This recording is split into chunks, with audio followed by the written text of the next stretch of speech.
That dude smoked it. What not to do with a $165 bait.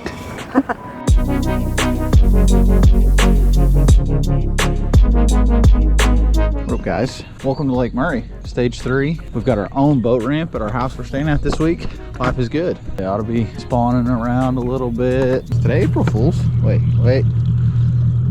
Oh no, tomorrow's April Fool's, so I can't April Fool's y'all yet. My whole life is April Fool's. Let's go find this one. So a couple things to note. Water temp is 61. Can't find us some bass today. So I'm starting out something a little different today because it's fairly warm and I can't see yet. The place is known for being the Clay Point herring lake of all Clay Point herring lakes. We'll see. I'm just gonna run a couple points this morning first thing. We got a little breeze. Oh! I don't know if it has a bass, but I just had a big one eat a shad there. Oh, there's more. Could have been a striper. Oh my gosh. There's one. What do we got? Striper. It's a Lake Murray special right there. On the jet. First fish, wrong kind. Oh. Guess they're stripers.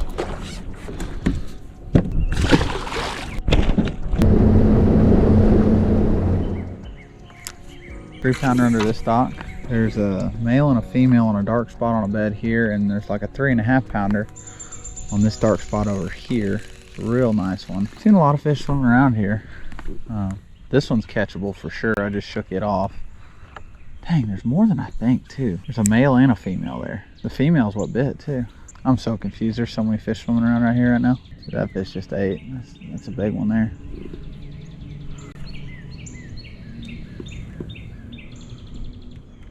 Come on, let it go. Let it go.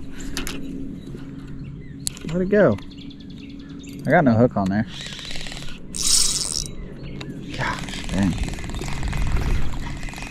Let's catch one of them. That's a striper.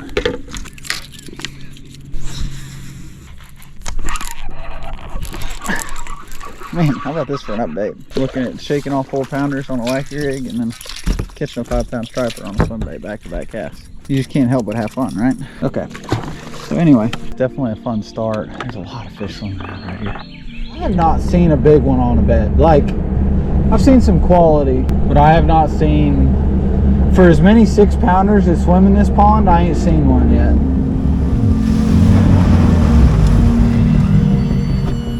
Check. You're good, come on. Just straighten it up and quit your cut. Yeah. Okay, perfect.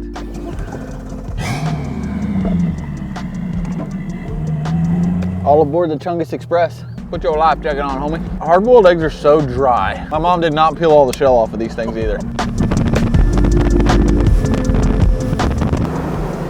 Oh, there's my dad right there.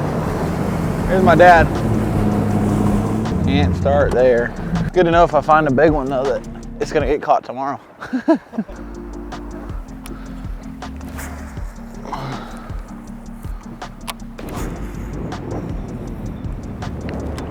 That dude smoked it. What not to do with a $165 bait. Oh, he T-boned that thing. Oh gosh, that's such a good way to get one in your hand. Yeah, it is. What, like a 6-pounder, 5-pounder? That's the kind we need right there, not.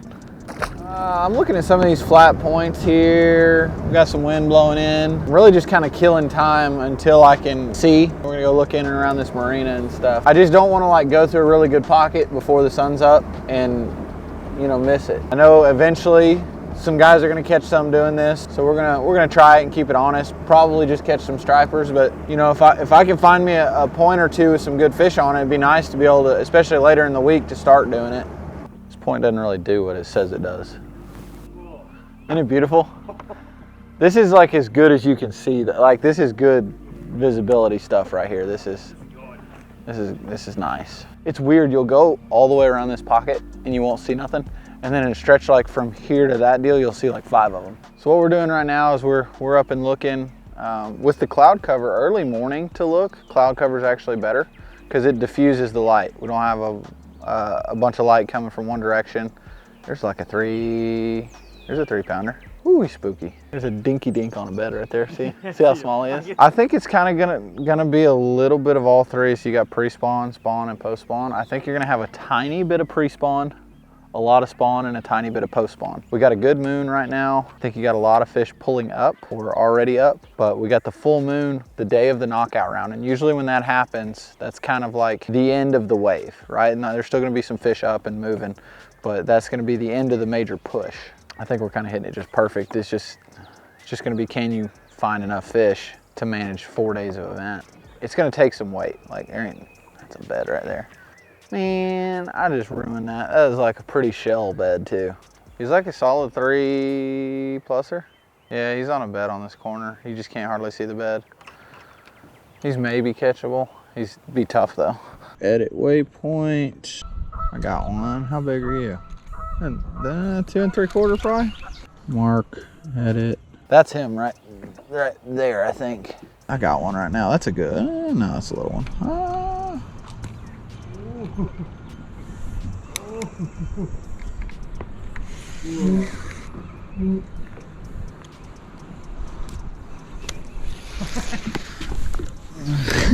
So with a spawn derby, it's a little different in a 5-fish in every fish format. In every fish format, you just kind of marking everything over a scoreable range. In a 5-fish format, you want to be really particular about the fish you mark based off of size and how they're going to act. I've seen a lot of 3 to 5 pounders that are not really on a bed, not acting right, kind of roaming a zone. I might take note of them, but I'm not like taking a stop sign waypoint. Kind of being choosy about what I fish and it just taking a really good mental note of how each fish is positioned, because a lot of these fish I want to be starting on, the wind may be blowing in or we might have cloud cover and I won't be able to see. So knowing that they're like a foot to the left of that dock post where the little stick is really important. I actually take notes on my graph if it's one that's I need to be really picky about. Always run your biggest fish. Like that's all about a spawn derby. Nobody cares about a limit. You're gonna catch a limit. Calm down, go to your biggest fish. It's okay if it takes an hour to catch her. You only need 5. I think a lot of people mess up in spawn derbies by thinking I gotta go catch 12 pounds first, then I'll go look for a big one. No, go look for a big one off the rip. You only need 5 bites. And it really doesn't take all that long to get there when you get in the right little zone. So mid-morning, day 2 of practice, and I have not touched a bass yet. Like I have not caught a bass in 2 days. So now I've seen about 500 of them, but we haven't touched one yet, which is a good thing. Every fishy stick's one you're not gonna catch, and we're just shaking them off. So hopefully that means we're gonna go to blasting some first day. What group are you in, A or B? Hey, You're in A, I'm in B. I won't see the sun in my group the whole 2 days that we fish. Yeah, she's 100% catchable. She's gonna get weighed in tomorrow. Not by me. I'm not fishing tomorrow. She might be a 5. She's big. She's over 4. It looks like there's been some drugs running that boat. Take me to Miami. It's just 2. You need like 2 450s. Well, you only got 250s. Everybody's got 250s. Dang, that was beautiful. Do you see that? Dang, that was beautiful. Did you see that? Pro. All right, mid-morning update from cameraman. My snacks are all gone. They say that in this Ritz Bits has 3 servings in it. No. I love G-Crack. We just heard some thunder. Got some weather moving in. Wind's starting to pick up. Trying not to get Tyler's camera equipment ruined here by a severe thunderstorm. We may be seeking shelter here shortly. We're the blue dot. That's not good. Well, it looks like the severe part of it's gonna go to the south of us, but we are gonna go inside whenever it actually hits. It's starting to rain, but I think we got 30 minutes or so. All right, folks, gotta put this away.